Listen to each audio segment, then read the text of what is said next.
Hi friends, ഞാൻ ഫുഡീസിൻ്റെ പുതിയൊരു വീഡിയോയിലേക്ക് സ്വാഗതം. ഇന്ന് ഞാൻ വന്നേക്കുന്നത് നമ്മുടെ പുട്ടിൻ്റെ കൂടെയും അപ്പത്തിൻ്റെ കൂടെയും കഴിക്കാൻ പറ്റുന്ന നല്ലൊരു കടലക്കറി ആയിട്ടാണ് വന്നേക്കുന്നത്. അപ്പോൾ വറുത്തരച്ചിട്ടാണ് ഞാൻ ഈ കടലക്കറി വെച്ചേക്കുന്നത്. അപ്പോൾ ഇതെങ്ങനെയാണ് ചെയ്തതെന്ന് ഞാൻ നിങ്ങൾക്ക് പറഞ്ഞു തരാം. അപ്പോൾ നമുക്ക് വീഡിയോയിലേക്ക് പോകാം. അപ്പോൾ ഇതിനായിട്ട് ഇവിടെ ഞാൻ കടല കുതിർത്ത് വെച്ചേക്കുന്നതാണ്. ഏകദേശം 8 മണിക്കൂറോളം വെള്ളത്തിലിട്ട് വെച്ചതാണ്. ഇനി നമുക്കിത് വേവിച്ചെടുക്കാം. അതിനായിട്ടൊരു കുക്കറിലേക്ക് ഇട്ട് കൊടുക്കാം.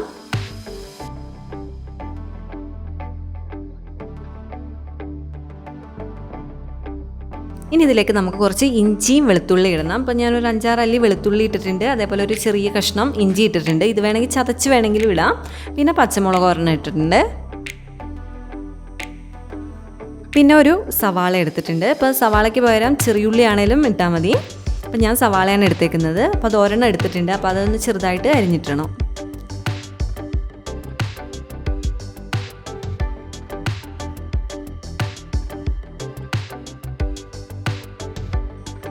ഇനി വേണ്ടത് മഞ്ഞൾപ്പൊടിയാണ്. അതൊരു 1/4 ടീസ്പൂൺ ഇട്ട് കൊടുക്കുക. പിന്നെ ഗരം മസാല ഏകദേശം ഒരു 1.5 ടീസ്പൂണോളം ഇട്ട് കൊടുക്കണം. ഇത് ഞാൻ വീട്ടിൽ തന്നെ പൊടിച്ചതാണ്. അതായത് നമ്മുടെ ഏലക്കായ, ഗ്രാമ്പൂ, പട്ട, പെരിഞ്ജീരകം ഇത് 3 കൂടെ ചേർത്ത് പൊടിച്ചതാണ്. പിന്നെ 1 ടീസ്പൂൺ ഉപ്പിട്ട് കൊടുക്കുക. പിന്നെ നമുക്ക് കുറച്ച് തേങ്ങാക്കൊത്ത് വേണം, അതും കൂടെ ഇതിലേക്ക് ഇട്ട് കൊടുക്കുക. ഇനി ഇതിലേക്ക് വെള്ളം ഒഴിച്ചു കൊടുക്കണം. നമുക്ക് വേവാൻ ആവശ്യമുള്ള വെള്ളം ഒഴിച്ചു കൊടുക്കണം. കുറച്ച് കടലേൻ്റെ മുകളിൽ വെള്ളം നിൽക്കുന്ന രീതിയിൽ ഒഴിച്ചു കൊടുക്കണം. ഇനി ഇത് നമുക്ക് മൂടി വെച്ച് വേവിക്കാം. ഏകദേശം ഒരു 5 വിസിൽ മതി. കടല നന്നായിട്ട് വെന്ത് കിട്ടും.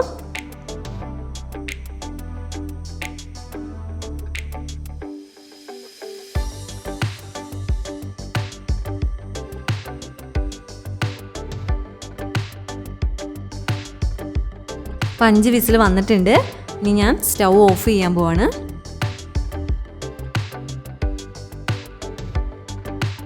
ഇനി അതിൻ്റെ പ്രഷറൊക്കെ പോകുമ്പോഴത്തേക്ക് നമുക്ക് ഇതിലേക്ക് വേണ്ട തേങ്ങ വറുത്തെടുക്കാം. ഇതിപ്പോൾ ഒരു ചെറിയ തേങ്ങേൻ്റെ ഒരു മുറി തേങ്ങ ഞാൻ എടുത്തിട്ടുണ്ട്. അപ്പം നമ്മളെടുക്കുന്ന കടലയ്ക്ക് അനുസരിച്ച് നമുക്ക് തേങ്ങ കൂട്ടുകയോ കുറയ്ക്കുകയോ ചെയ്യാം. അപ്പോൾ ഇത് ഇനി നന്നായിട്ട് നമുക്ക് വറുത്തെടുക്കണം. അപ്പോൾ ഈ തേങ്ങയിലെ വെള്ളമൊക്കെ ഒന്ന് വറ്റിയിട്ടുണ്ട്. ഇനി ഇതിലേക്ക് നമുക്ക് കുറച്ച് വെളിച്ചെണ്ണ ഒഴിച്ചു കൊടുക്കണം. എന്നിട്ട് നന്നായിട്ട് ഇളക്കി കൊടുക്കുക.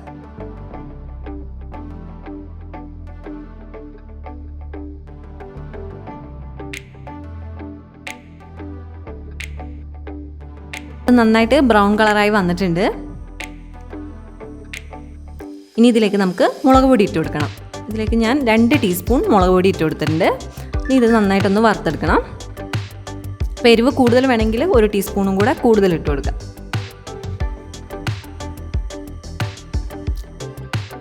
ഇനി മല്ലിപ്പൊടിയാണ് വേണ്ടത്. മല്ലിപ്പൊടി ഒരു 3 ടീസ്പൂണാണ് ഞാൻ ഇട്ട് കൊടുത്തേക്കുന്നത്.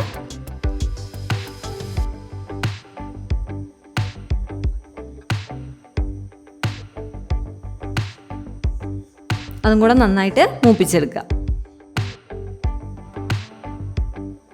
അപ്പോൾ ഇത് നന്നായിട്ട് റെഡി ആയിട്ടുണ്ട്. ഇനി നമുക്ക് സ്റ്റൗ ഓഫ് ചെയ്യാം. ഇത് തണുത്തതിന് ശേഷം നമുക്കിത് അരച്ചെടുക്കണം. അപ്പോൾ നന്നായി തണുത്തിട്ടുണ്ട്. ഇനി ഇത് ഞാൻ ജാറിലേക്ക് ഇട്ട് കൊടുക്കുകയാണ്. അപ്പോൾ വെള്ളം കൂട്ടാതെയാണ് ഞാൻ അരച്ചെടുക്കുന്നത്.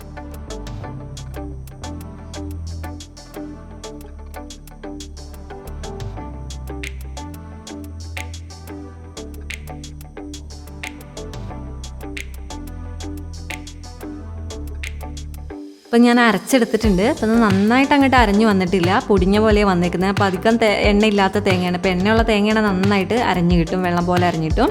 ഇനി നമുക്കിതിലേക്ക് കുറച്ച് വെള്ളം കൂടെ ഒഴിച്ചു കൊടുക്കാം. എന്നിട്ട് ഈ അരപ്പൊന്ന് നന്നായിട്ട് ലൂസാക്കി എടുക്കാം.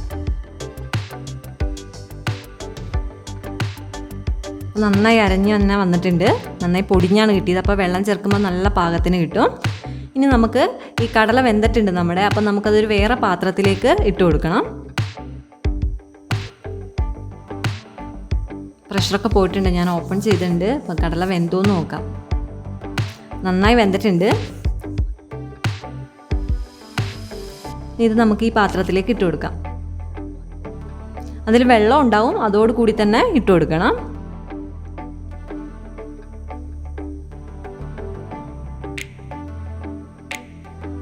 ഇനി ഇതിലേക്ക് നമ്മൾ നേരത്തെ അരച്ച് വെച്ച അരപ്പും കൂടി ഇട്ട് കൊടുക്കുക.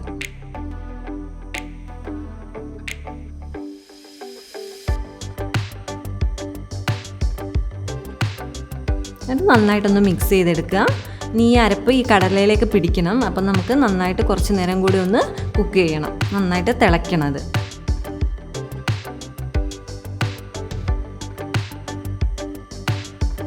ഞാൻ നന്നായിട്ട് മിക്സൊക്കെ ചെയ്തിട്ടുണ്ട്.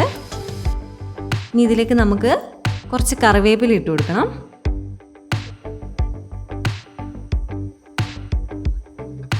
ഉപ്പൊക്കെ ഉണ്ടോയെന്ന് ഈ സമയത്ത് നോക്കണം. അപ്പോൾ ഉപ്പൊക്കെ നോക്കിയപ്പോൾ കറക്റ്റായിരുന്നു, ഞാൻ പിന്നെ ഇട്ട് കൊടുത്തില്ല. അപ്പോൾ നന്നായി തിളച്ച് വന്നിട്ടുണ്ട്.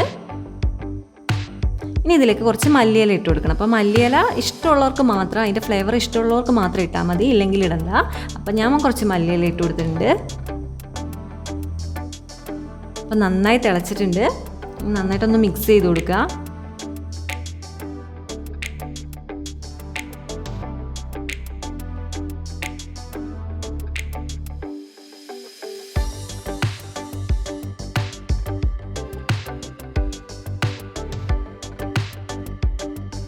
അപ്പം നമ്മുടെ കറി റെഡി ആയിട്ടുണ്ട്. ഞാനൊരു നല്ലൊരു തിക്ക് ഗ്രേവി ആയിട്ടാണ് എടുത്തേക്കുന്നത്. അപ്പോൾ ഇത്രയും കൂടെ ലൂസ് വേണമെങ്കിൽ ഇത്രയും വറ്റിക്കണ്ട വെള്ളം. അപ്പോൾ അതിന് മുമ്പായിട്ട് നമുക്ക് ഓഫ് ചെയ്യാം. ഇനി നമുക്ക് ഇതിലേക്കുള്ള വറവിട്ട് കൊടുക്കാം. അതിനായിട്ടൊരു പാൻ വെച്ച് അതിലേക്ക് ഒരു 2 ടീസ്പൂണോളം വെളിച്ചെണ്ണ ഒഴിച്ചു കൊടുക്കാം. എണ്ണ ചൂടാകുമ്പോൾ അതിലേക്ക് കുറച്ച് കടുക് ഇട്ട് കൊടുക്കാം. കടുകൊക്കെ പൊട്ടിയിട്ട് കുറച്ച് കറിവേപ്പിലയും കൂടെ ഇട്ട് കൊടുക്കണം.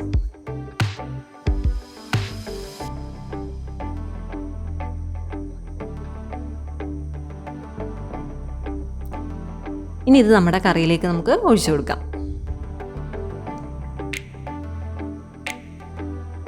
നമ്മുടെ കടലക്കറി റെഡി ആയിട്ടുണ്ട്. അപ്പോൾ പുട്ടിൻ്റെ കൂടെ അപ്പത്തിൻ്റെ കൂടെയൊക്കെ പോകുന്ന നല്ലൊരു കറിയാണിത്, വളരെ ടേസ്റ്റുമാണ്. അപ്പോൾ എല്ലാവരും ഇതൊന്ന് ട്രൈ ചെയ്ത് നോക്കണം. വീഡിയോ ഇഷ്ടപ്പെട്ടെങ്കിൽ ലൈക്ക് ചെയ്യുക, കമൻറ്റ് ചെയ്യുക. ഇനി അപ്പോൾ ഒരു പുതിയ വീഡിയോ ആയിട്ട് വീണ്ടും വരുന്നതായിരിക്കും.